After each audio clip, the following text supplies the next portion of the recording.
From this graphic, you already know that it's time for Power on Purpose. Shake it out because it's Friday. And what else are you going to do? It's the weekend. Love Power on Purpose. Let's get into our Zen mode, right? Take a deep breath in, take a deep breath out. If you're a note taker like me, now would be the time to take notes, right? Because Power on Purpose is a segment where I get the opportunity to share some lessons that I've learned, some lessons that I'm still learning, just some advice, right? Because we all need help in this really, really unpredictable world. So let's pop on over to POP point number 1. Okay, here we go. What you allow will continue. Let's have this up here for about the next 5 seconds. What you allow will continue. Okay, so I think that this really just goes to someone, it just really goes to the importance of like standing your ground, right? So like whatever you continuously allow, you guys, that's what's going to continue. If you allow someone to walk all over you, right, then they're going to continue to do that. If you allow somebody to disrespect you, that's what's going to happen. If you allow them to try to be condescending to you or to try to belittle you or to try to diminish you, that's what's going to happen. It's almost like, you know what just came to my mind? It's almost like a shark in the ocean. And you know how the shark like smells blood, right? And when the shark smells blood, the shark is automatically alerted that someone is in trouble. The shark is automatically alerted that it's time to eat because sharks love people and they love to eat, people's bones and bloods. They love that stuff, right? So it's almost like you can't let people like smell your blood. You can't tell people when you're going through. You can't tell people a weakness that you might have. You cannot back down. Because let me tell you something, the moment that you back down, that's the moment that they will try you. So you have to absolutely stand firm, right? Stand 10 toes down on your perspectives on things, on your boundaries, on what you will accept, on what you won't accept. You train people how to treat you. That's what it basically is. You train them how to treat you because whatever you've allowed thus far, I'm telling you, it does not get better. It gets worse. If they don't make the intentional decision, right, to like do better and get better, then that will continue. Their behavior is going to continue. If you don't check people, their behavior is going to continue. If you don't put up clear parameters, right, between yourselves and other external relationships that you have, then those folks will continue to cross your boundaries and disrespect you and manipulate you and make you feel uncomfortable and convince you to do something that you probably really didn't want to do. So just jot that down because I think that that's a life concept, right, that we can take with us. Whatever you allow absolutely will continue. So be cognizant of what you allow. Let's pop on over to number 2. Okay. How they respond to your vulnerability shows you who they are. This is a good one.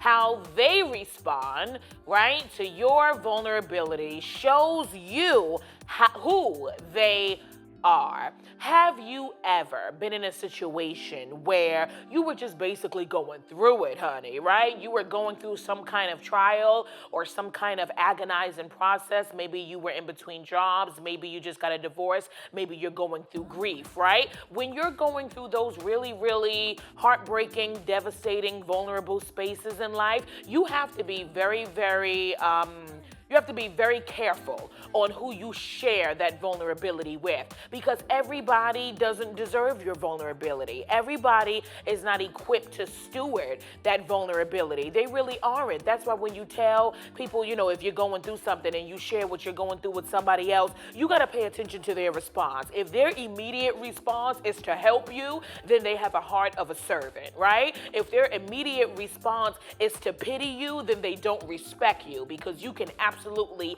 support and be there for someone without pitying them, right? If their immediate response is coldness, right, and they're not warm and they don't have a warm embrace, they don't have good, constructive, warm, thoughtful, caring feedback for you, that might be somebody that you might need to cut off. You might need to because you'd be so surprised, right, that there are so many wolves in sheep clothing. There are so many folks who are praying for your downfall. They want you to lose, right? So you got to be really, really careful of who you share that intimacy with, because if you say intimacy really, really slowly, it's into me. See, so into you, that person gets to see. And listen, folks gotta earn that, right? They gotta, yeah, I think people gotta like sort of deserve your vulnerability. If you know that she's not warm and that she's not thoughtful, don't share that with her. If you know that he is not supportive and he is not going to be a positive light in that situation, then don't share that with him. Everybody does not deserve to learn and know everything about you. And it really shows you who they are. It shows you that they are not an empath, that they lack sympathy, right? That they lack constructive criticism, right? That skill to actually give criticism and feedback in a constructive, not destructive way. So their response to your vulnerable situation, it shows you who they are. So when you see that, run. You don't need 5 red flags to know that that's the wrong person to talk to. Let's pop on over to POP point number 3. I like this one. Speak up even if your voice shakes. I admonish and encourage folks to speak up. Always use your voice. Your voice is an instrument, and it's so powerful, right? Like if you are a faith believer, right? And if you read the actual book of Genesis in the Bible, it said that God created the earth, right? But he created the earth. Of course, he had the ideas, but he spoke it. It's like, let there be light, and there was light. Let there be darkness, and there was darkness. Let there be sun, trees, and all of these things appeared. So people really do underestimate the power of the voice. They really, really do. I don't care if you are alone, speak up. I don't care if you don't know all the answers, speak up. I don't care if you're afraid, right? Maybe you're fearful of the outcome, speak up. Speak up anyway. It doesn't matter if you lose the opportunity, if you lose the friends, if you lose the job, then that means that it wasn't really for you. Because I think that you shouldn't sweat the small stuff. But I think that if it is a huge, consistent problem that's negatively impacting you in a great way every single day, right? It's disrespect and it's abuse and that sort of thing. You absolutely have to use your voice, right? Use your voice to defend yourself. Use your voice to say no, right? Use your voice to say, okay, you're not going to go that far. I know that you probably thought you were, but honey, let me get you gathered, because you're not going to go that far. Use your voice no matter what. And I'm telling you, you got to stand on that, because people who always use their voice, they know the other people who are struggling in terms of using their voice. You know, it's like a predator. They can see if you're timid, or they can see if you're apprehensive. They can see if you're afraid. So you don't want them to see that. Use your voice and stand on things that truly, truly matter for you. You don't have to be this overly ridiculously nice girl or this overly ridiculously insanely nice guy to the point where you're so humble that you disappear, to the point where you just go along to get along, to the point where you're so fearful that you just let people disrespect you and talk to you any kind of way. I am not an advocate for that. I am not. Let the chips fall where they may, but you're going to learn today that that is not what's going to go down. And people respect you for it. And most importantly, you will respect yourself for speaking up even if your voice shakes. Let's pop on over to number 4. Don't ever let someone make you feel like you have no other option. That's a good one.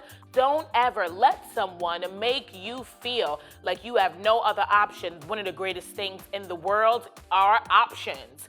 One of the greatest things in the world are options, baby. Because if you let the person know that, oh, I don't have, this is it, child. I don't have any other option but you. I don't have any other prospects but you. I don't have any other opportunities but this one. People will manipulate that because they know that you're lost. They know that you don't have anywhere to go, right? So whether that be in a relationship, whether that be with school, whether that be with an opportunity, listen, become so flat out fantastic that the options present themselves to you.